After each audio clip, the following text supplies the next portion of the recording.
없죠. 유가족들의 더 도움되지 않습니다. 그게 왜 유가족들의 도움이 되지 않는다는 판단을 왜 의원님이 하십니까? 그 아니죠. 의원님들의 역할들을 하셔야 되는 거죠. 그 판단을 하시는 게 아닙니다. 더불어민주당 인천 서구 국회의원 이용호입니다. 우리 아리셀 피해가족 협의회 김태훈 대표님 먼저.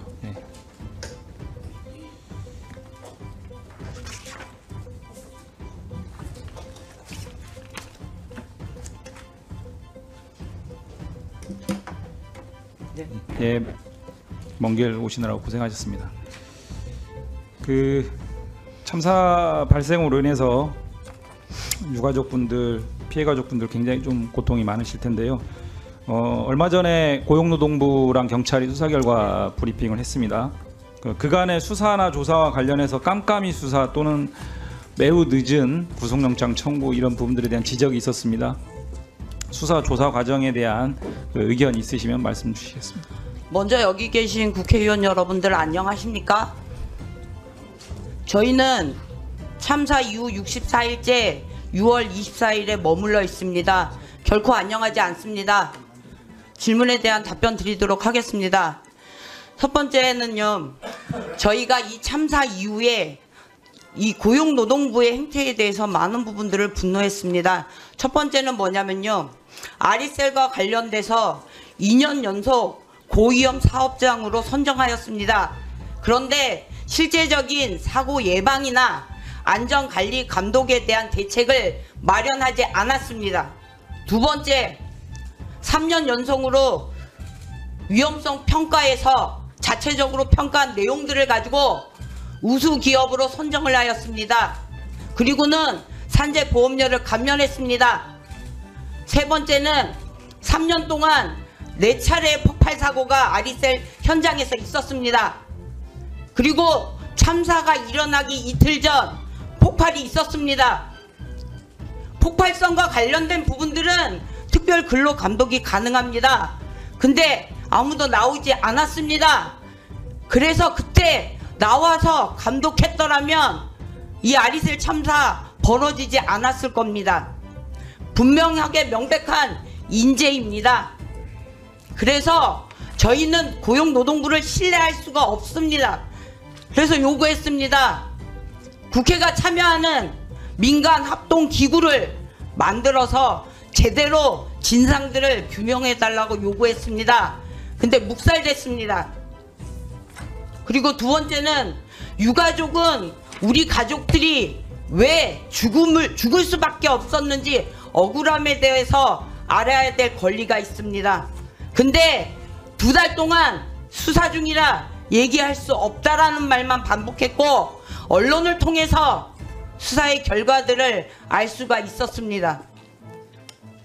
세 번째는 저희 확인해 보니까요, 산업안전보건법이나 혹은 중대재해처벌과 관련된 이러한 관련된 부분들이 있을 때에는 명백하게 근로감독관이 직무규정 제32조에 보건 및 안전 의무 미이행 시 사망자가 2명 이상이면 검사에게 구속영장을 신청하여야 한다라고 되어 있었습니다. 근데 2달 가까이 구속영장을 청구하지 않았습니다. 그래서 그로 인해서 저희 유가족들은 2달 이상을 고통 속에서 거리로 나설 수밖에 없었습니다. 그 사이 아리셀 대표는 증거들을 조작하고 은폐하려고 하였습니다. 이게 저희가 지금 2달 동안 봤던 수사와 조사에 대한 저희들의 심정입니다. 네. 두 번째로 여쭤볼게요. 아리셀 사측과의 이제 대화 과정들이 거의 진척이 안 되고 있고, 네. 오히려 유가족 대표들과 일괄적인 어떤 대화와 교섭을 통해서 문제를 신속하고 원만하게 빨리 해결해야 되는데 사측은 개별적으로 또 합의를 부적절한 방식과 내용으로 좀 종용하고 있다, 이런 얘기들을 네. 듣고 있습니다. 네, 그 과정들에 대해서 의견을 좀 듣고 싶습니다. 아마 언론을 통해서 여기 계신 분들 많이 봤을 겁니다. 참사가 일어나고 이틀째 박순간, 박중원 두 대표와 본부장이 국민들 앞에 사과를 하는 모습을 보였습니다. 저희 너무나도 화가 났습니다. 당사자인 저희들한테 진정 어린 사과를 해야지 누가 언론을 통해서 사과를 요구를 받기를 원했습니까? 그러면서 7월 5일 날 첫 만남을 가졌습니다. 근데 그 만남 이후에 지금 2달이 넘도록 지금 교섭 한번 해보지 못하고 있습니다. 그러면서 아리셀 대표는 노무사 불법이죠. 노무사가 민사 합의를 하는 부분들은 불법입니다. 근데 노무사를 시켜서 개별 합의들을 종용하려고 했습니다. 근데 그 종용 내용도 너무나도 어처구니가 없습니다. 한국 유가족한테 길림성 임금으로 산재 보상을 하겠다. 그리고 중국 동포 분들한테는 F4 비자는 단순 노무를 할 수 없기 때문에 추방 대상이다. 이러면서 협박을 했습니다. 이런 것도 모자라서 성별을 바꾸고 나이를 바꾸고 이런 식의 내용으로 개별 합의들을 종용했습니다. 근데 그것도 모자라서 형사 처벌을 면하기 위해서 처벌 불원서를 써달라고 요청을 합니다. 네. 처벌 불원서 내용도 너무나도 황당한 부분들이 자기네들은 형사 처벌을 면하고 그 파견 업체에 대한 책임들을 모두 면피하려고 하는 형사 처벌 불원서를 우리 합의를 종용하면서 처벌 불원서를 내밀었습니다.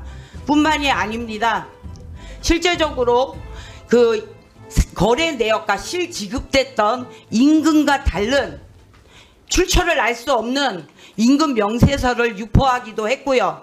그리고 중대재해 처벌을 면하기 위해서 상시 일했던 사람들이 100명 이상인데도 불구하고 네. 불법 파견으로 인원들을 공급받으면서 네. 실제적인 법망을 피해가려고 했던 정황들이 포착이 되고 있습니다. 그뿐만이 아닙니다. 그런 과정들 속에서 실제적인 증거들을 사건을 축소하고 증거를 은폐하고 조작하기 위한 흐름들의 정황들이 포착이 됐습니다. 그럼에도 불구하고 구속수사가 되지 않아서 저희들은 그 부분에 대한 구속수사를 계속적으로 네. 요청해 왔습니다.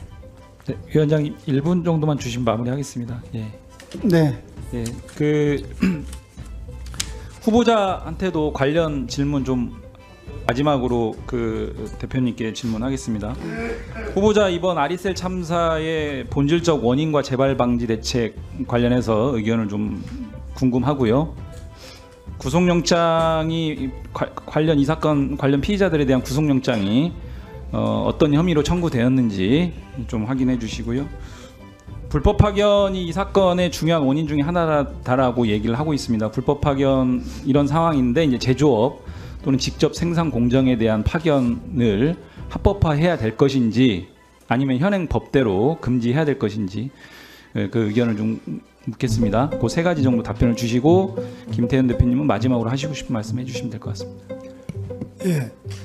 아리셀 유족들에 대해서 우선에 정말 송구하고 죄송한 말씀을 드리면서 정말 여러 가지 방금 우리 김태현 대표님 말씀 들어보니까 여러 가지 아주 분명하게 말씀해 주셔서 잘 좀 저도 더 말씀을 앞으로 듣도록 하겠습니다. 듣고 지금까지 제가 파악한 바는 아리셀은 구조적으로도 건축 과정에서부터 잘못된 것으로 저는 알고 있습니다.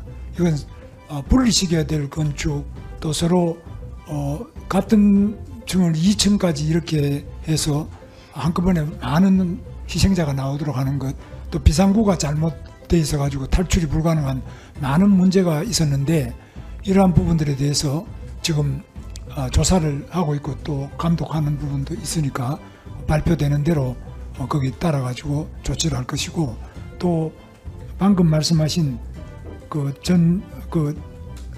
대표 또 파견 업체 이런 부분이 불법적인데 이런 부분에 대해서는 법에 따라서 제대로 처리될 것으로 그렇게 저는 알고 있습니다.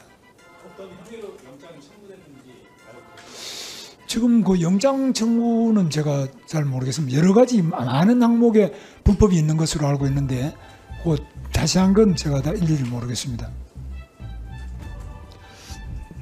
네. 마지막은 뭐 파견과 관련해서 불법 파견이 이 참사의 중요한 원인으로 얘기되고 있는데 제조업 파견이나 직접 생산 공정 파견을 합법화해야 되는 것인지 지, 처럼 유지해야 되는 것인지 지금은 불법이 돼 있고 그건 아마 현재로서는 불법을 고친다든지 이런 것은 없는 것으로 저는 알고 있습니다. 현재대로 불법은 불법으로 그대로 처벌받는 것으로 알고 있습니다. 현행 파견법을 유지하는 게 맞다.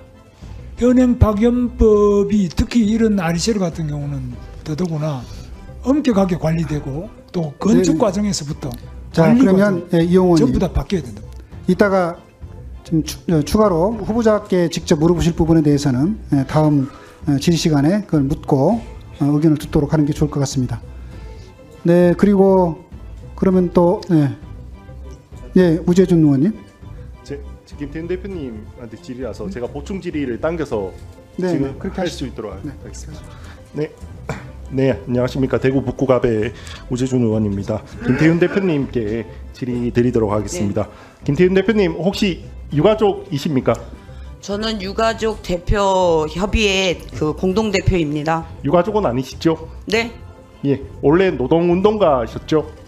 아니 저는 저희 직장 동료를 대표해서 가족과 같은 직장 동료를 대표해서 유가족들 내에서 공동 대표로 선임된 사람입니다.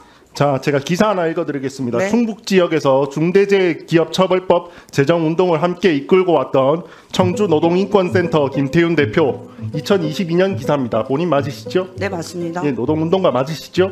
노동운동가 네 맞다라고 얘기할 수 있겠죠. 자, 2024년 8월 21일 날 민주노총 대회 당시 구호가 윤석열 퇴진 사회 대전환 실현 대회 가서 연대 발언하고 오신 거 맞죠? 저는 가서 아리셀 참사와 관련된 얘기들을 상황들을 공유하고 왔습니다. 네, 거기서 연대에 대해서 감사함을 표하고 오신 거 맞죠? 당연히 감사하죠. 왜냐하면 실제적으로 저희가 만난 정부는 빨리 장례 치르고 진상규명이 되지 않았는데 장례 치르고 산재보상 처리를 하라고 얘기하고 있었습니다. 근데 저는- 실제적으로 희망버스나 이런 것들을 통해서 전국에 있는 많은 분들이 저희 아리셀 참사와 함께 같이 하면서 연대해주고 한 거에 대한 감사함은 당연한 거 아닙니까? 저는 김태훈 대표님께서 활동하시는 그 진위에 대해서 제가 문제 삼지는 않겠습니다. 다만 활동하심에 있어서 조금 조심하실 필요가 있다고 생각합니다. 어떤 괜히 부분이요? 서로 저는 불필요한 불신을 서로 조장하지 않도록 저는 조금 조심할 필요가 있다고 생각합니다. 그 저는 불씨는 의원님이 조장하시는 것 같으신데요. 김태훈 전혀 대표님께서 저희 유가족 내에서는 그런 부분들이 없고 역으로 말씀드리겠습니다. 64일 동안 유가족들과 함께 하셨습니까? 그러지 않으시면서 무슨 불신을 조장한다라고 얘기를 하십니까? 저는 김태훈 대표님이 아마 제가 이렇게 말씀하시기 전까지 대부분 유가족이라고 아마 알고 계실 거라고 아닙니다. 생각합니다. 그렇지 않습니다. 그건 벌써 많이 알려져 있습니다. 실질적으로는 대리하시거나 또는 유가족을 조력하시는 분이시잖아요. 유가족 대표입니다. 유가족을 거기에 조력하시는 거 아닙니까? 고 김병철님 유가족 대표로 공동대표로 선임돼 있습니다. 그리고 고용노동부의 위임장이나 이런 부분도 그것도 하나 또 제출 안 하신 거 맞죠? 아니요, 저희는 내부에서 선임서 다 작성했습니다. 제공은 안 하신 거 맞죠? 네? 제공을 고용노동부에 따로 주진 않으셨죠? 고용노동부에다 따로 그걸 줄 이유가 있습니까? 왜냐하면 조사나 이런 부분에 참여를 하게 해달라고 지금 요청하고 계시기 때문에 그런 겁니다. 조사와 참여 관련된 부분에 있어서는 유가족들이 실제적인 고소와 고발을 한 상태이고 저는 거기에 그 실제적인 고발 대상이 아닌 부분에서는 하지 않았습니다. 저는 김태훈 대표님께서 말씀하신 인터뷰도 엄청 네. 많이 하시더라고요. 엄청 많이 하시는데 이게 어떤 부분은 본인이 그냥 노동운동가로서 하고 싶은 말을 하시는 부분도 있으신 것 같고 아닌데요? 어떤 부분은 유가족을 정말로 목소리를 대변하고 있으신 것도 있는 것 같고 두 가지가 모호하게 혼재돼 있다라는 생각을 지울 수가 그거는 없습니다. 본인의 생각이 아니신가 생각합니다. 저희는 유가족 협의회에서 개별적인 독단적인 생각으로 임의대로 처리하지 않습니다. 모든 것들을 유가족들이 함께 논의하고 결정하고 그 속에서 함께 움직이고 있을 뿐입니다. 왜냐하면 길림성에 사시는 분들이 많으시고 흑룡강성, 산동성 뭐 대부분 외국인 노동자분들이 네네. 많으시잖아요. 네. 근데 이분들이 요구하시는 만한 것들도 꽤 있어 보이세요. 실제로 회사 측에서 무슨 이분들 비자 문제를 뭐 제기하면서 굉장히 잘못된 태도라고 생각합니다. 이런 부분들에 대해서는 충분히 잘 짚어주고 계시다고 생각하는데요. 보면 파견법을 이야기한다든지 이런 부분은 아니 정말로 아무리 외국인 노동자분들의 그 유가족이라고 하시더라도 그런 부분을 왜냐하면 그분들 입장에서는 타국의 법률이잖아요. 네. 우리도 과거에 이제 파독 광부들이나 이런 분들도 있으셨지만 네. 그렇다고 해서 우리가 독일 노동법, 독일 파견법에 대해서 그렇게 많이 관심을 가지는가 이런 부분들에 대해서는 저도 사실 의문이 조금 드는 게 있습니다. 그래서 네. 왜냐하면 저는 신뢰는 저는 서로 만들어야 한다고 생각합니다. 네네. 신뢰는 서로 만들어야 됩니다. 고용노동부에서도 저는 조금 더 유가족분들을 믿고 조금 더 성실하게 많은 부분들을 수사를 공유하고 네. 조금 더 이분들의 뭔가 더 하는 것도 필요하지만 거꾸로 김태현 대표님도 거꾸로 혹시나 고용노동부에서 이렇게 유가족들을 거꾸로 오인하지 않게 하도록 그 신뢰를 쌓을 수 있는 행동도 저는 하셔야 한다고 저는 생각합니다. 의원님이 참사의 원인에 대해서 제대로 모르면서 하시는 말씀이라고 생각합니다. 이 참사의 원인에서 가장 중요한 부분들은 불법 파견이었습니다. 제조업의 직접 공정 라인에 허가받지 않은 파견업체가 들어가서 인력 공급해서 미숙련된 이주 노동자들이 실제 이 일을 하다가 사고가 났고 참사가 난 겁니다. 그런데 이런 고용 구조를 얘기하지 않고 참사를 얘기한다는 자체가 이거는 전혀 진상에 대해서 의원님이 전혀 파악하고 있지 못하기 때문에 이런 얘기를 하신다고 보여집니다. 자, 제가 그 의견에 대해서 네. 제 그 의견이 무조건 틀렸다라고 하지 않겠습니다. 하지만 방금 말씀하신 의견은 유가족의 지위에서 하신다라고 생각되지 않습니다. 아니요, 유가족들도 이것이 문제라는 것들을 처음에는 몰랐죠. 당연히 몰랐는데 이런 부분들을 함께 얘기하면서 이 실제적인 참사의 원인이 불법 파견에서, 왜냐면 유가족분들은요 내가 어느 소속인지 어떤 유해 물질을 위험 사업장에서 일했는지를 전혀 모르고 일만 하다가 보셨잖아요. CCTV에서 그 출입구에 실제로 그 리튬 배터리들이 완성품들이 적재되어 있었고요. 그리고 안전교육이 됐다라면 그 폭발성이 있는 열폭주로 폭발해버리는 배터리 앞에서 일반 소화기를 들었겠습니까? 그런 안전교육이 안 됐던 거는 내가 어느 소속에서 어떤 일을 하는지 몰랐기 때문입니다. 그러면 그 원인이, 구체적인 원인은 불법 파견에 있었던 겁니다. 근데 이런 부분들은요 유가족들이 우리가 60일 동안 싸워 나가면서 알게 되는 과정이지, 제가 기존에 이 부분들에 대해서 유가족들한테 심어주진 않았습니다. 유가족들도 60일 동안 싸우다 보니까요 이게 문제라는 걸 알게 된 겁니다. 네. 말씀드리겠습니다. 그것도 저는 충분히 우리가 향후 논의해 볼 수 있는 문제라고 생각합니다. 근데 조금 짧게 말씀을 드리면 오히려 출입구를 많이 뚫어놓지 않아서 대피로를 충분히 확보시켜 놓지 않은 게 사고의 원인이라고 지적하는 분들도 꽤 많으십니다. 사고의 아닙니다. 원인이나 이런 부분들은 여러 가지 우리가 논의해 볼 수 있는 거라는 거 수사 결과 말씀드리고요. 못 들으셨어요? 제가 딴 거보다 오늘 제가 당부드리고 싶은 건, 왜냐하면 윤석열 퇴진 시위 이런 거 가셔서 이렇게 저희 하시는 거의 안 게, 갔습니다. 아니 가셨잖아요. 거기 가서 아리슬 참사 관련돼서 상황 공유했다라고 얘기하는데 왜 이렇게 자꾸만 하시면 거기 갔다고 얘기하십니까? 신뢰가, 전 문제 이게 유가족을 도와주는 게 전 아니라고 생각합니다. 이렇게 해서 아니, 오해할 본인들이 만한 행동을 생각하시는 하시면 거겠죠. 유가족들의 더 도움 되지 않습니다. 그게 왜 유가족들의 도움이 되지 않는다는 판단을 왜 의원님이 하십니까? 그 아니죠. 의원님들의 역할들을 하셔야 되는 거죠. 그 판단을 하시는 게 아닙니다. 네, 이상입니다. 네. 수고하셨습니다.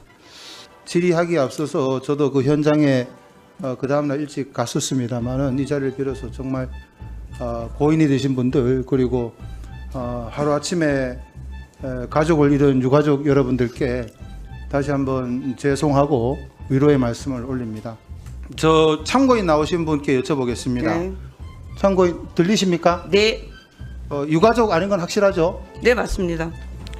유가족 아, 대표입니다. 의뢰를 누구로부터 받았습니까? 고 김병철님 그리고 부인요.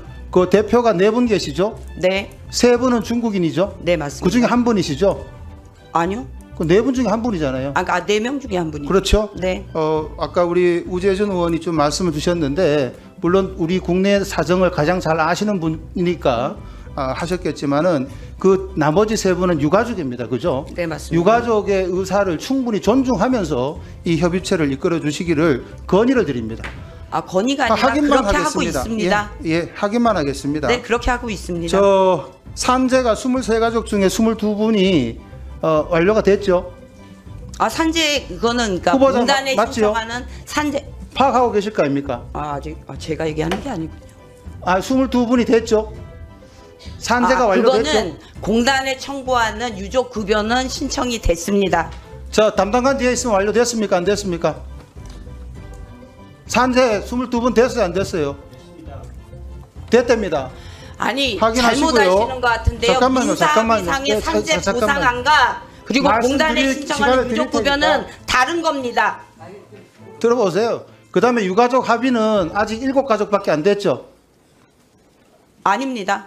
그 23명의 그 몇 가족이 희생자가 됐습니까, 있고요. 담당자님? 저희 뒤에 나와 계세요. 유가족 협의회는 몇 20명이 가족 됐어요, 합의가? 계십니다. 3명만 회사하고 개별 합의가. 합의를 하셨고 개별 합의한 거에 대해서 후회하고 계십니다. 대표자께서 그렇게 말씀하시면 안 되죠. 내용도 알고 계셔야 되고 있는 팩트를 그런 말이 어디 말씀드린 있습니까? 건데. 합의했는데 유가족들이 후회하고 있다 이런 말이 어디 있습니까? 아니 저희 유가족들은 개별 잠깐만요. 합의하지 제가 뭐 싸울 않았습니다. 이유는 전혀 없습니다. 저희 유가족 협의회에 계신 분들은 개별 합의한 적 없습니다. 지금 바깥에 유가족 협의회에 들어오지 오히려 않은 3분과 나머지 탈퇴한 3분이 합의한 거지 저희 유가족 협의회에 있는 분들은 단 한 명도 합의하지 않았습니다. 이건 그러면은- 사실관계입니다. 그러면은 그 유가족 협의회에 23가족 중에 22분이 들어가셨는데 아니요, 내가 그 20명요. 멤버로 있다가 나는 그 활동 안 하고 나와서 개별 합의하는 게 뭐 문제가 있습니까? 아니요, 문제 없습니다. 됐습니다. 문제 없다고 확인하셨죠? 그분들은 중국에 넘어가야 되는 상황이고 그리고 심장병이나 아프신 분들이라 어쩔 수 없이 먼저 개별 합의를 하신 분들이 3가정이 있습니다. 아까 그리고 우리 나머지는 참고인께서 개별 합의 아무도 안 이 했습니다. 참고인 뭐 더 하실 말씀 있습니까? 네, 있습니다. 그러면 네. 참고인 네, 간단하게 네, 간단하게 네, 말씀드리겠습니다. 지금 의원님이 말씀하셨던 그 경찰에서의 업무상 과실치사상하고 그리고 불법 파견 그리고 산업안전보건법 위반 그리고 중대재해처벌법 위반은 기소 의견으로 송치가 됐고요. 구속영장 청구가 되어 있는 상태입니다. 말씀하신 대로 그것과 관련돼서 엄중하게 좀 처벌해 주셨으면 좋겠습니다. 네. 그리고 저희 여기에서 하나 말씀드리고 싶은 건 수사 과정에서 드러난 상황입니다. 군납 비리와 관련된 부분입니다. 이거는 국민들의 군대에서의 안녕도 필요한 부분들이기 때문에 말씀드리고 싶습니다.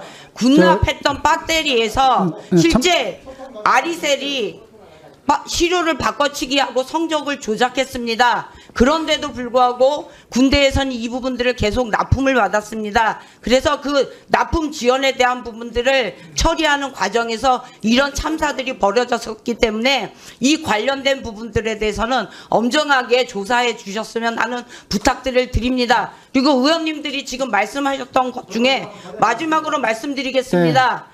저희 잠깐만요. 저기 의원님 아니 후보님 저희 유가족들이 이렇게 하는 게 아직도 죽음의 구판을 벌이고 있는 거로 생각하시는지 그리고 여기 계신 국회의원분들 얘기하시는 거에서 실제적으로 제대로 된 참고인께서 진상조사와 네, 관련된 발언을 좀 얘기들은 정리해서 없었습니다. 그럼에도 불구하고 이런 부분들을 만들고 함께 해주신 분들은 주변에 있는 단체였습니다. 그분들 혐오하신다라면 저는 제가 국민으로서 국무위원 후보자 거부하겠습니다. 이상입니다. 네, 참고인 네, 수고하셨습니다. 자, 여기서부터 잠시만 주목해 주시기 바랍니다. 제가 구독자분들을 위해서 깜짝 선물을 하나 준비했습니다. 제가 항상 여러분들께 뭐라고 말씀드렸나요? 뉴스만 평소에 잘 챙겨보셔도 돈이 된다 돈을 벌 수 있다고 말씀드렸는데요. 자, 여기 보이는 각종 뉴스, 코로나, 러시아 우크라이나의 전쟁, 엔비디아의 실적, 트럼프와 김정은의 관계 등등 이러한 뉴스를 보게 되면 여러분들은 어떤 생각이 드시나요? 그냥 뉴스만 보고 끝내는지, 아니면 이 뉴스를 어떻게 이용할 수 있는지 이 부분을 고민하고 계시는지를 되물어보고 싶습니다. 그 이유가 뭐냐 하면 제가 지난 1월 여러분들께 뭐라고 말씀드렸나요? 지금은 반도체 산업에 관심을 가져야 한다. 뉴스만 보고 그냥 넘기지 마시고 한번 투자 쪽으로 고민해 보셔야 한다라고 말씀을 드렸습니다. 그리고 나서 이런 썸네일을 유튜브나 뉴스를 통해서 많이 보셨을 텐데요. 이런 반도체 산업이 이슈가 되었을 때 부자들은 어떻게 생각한다고 했나요? 반도체와 관련된 투자 수단은 뭐가 있는지, 어떤 주식이 가장 좋은지, 어디에 투자해야 돈이 몰리는지 자연스럽게 생각한다고 제가 말씀드렸죠. 그 이유가 부자들이 봤을 땐 이슈가 돈으로 이어지고 그 이슈가 나에게 돈을 벌어준다는 경험적 확신이 있기 때문에 부자들은 항상 이런 사회적 이슈와 돈의 흐름을 관심 있게 쳐다본다고 제가 말씀드렸는데요. 이번에도 마찬가지입니다. 제가 지난번에 시청자분들과 함께하는 주식으로 수익내기 이벤트를 진행했었는데요. 당연히 100% 무료로 진행되었고, 자 여기 보시면 아시겠지만 제가 지난번에도 저한테 구독이라는 문자를 보내주신 모든 시청자분들께 이렇게 반도체 관련주 중에 많은 종목이 아니라 가장 급등할 확률이 높은 딱 한 종목, 한미반도체 딱 한 종목만을 추천드렸어요.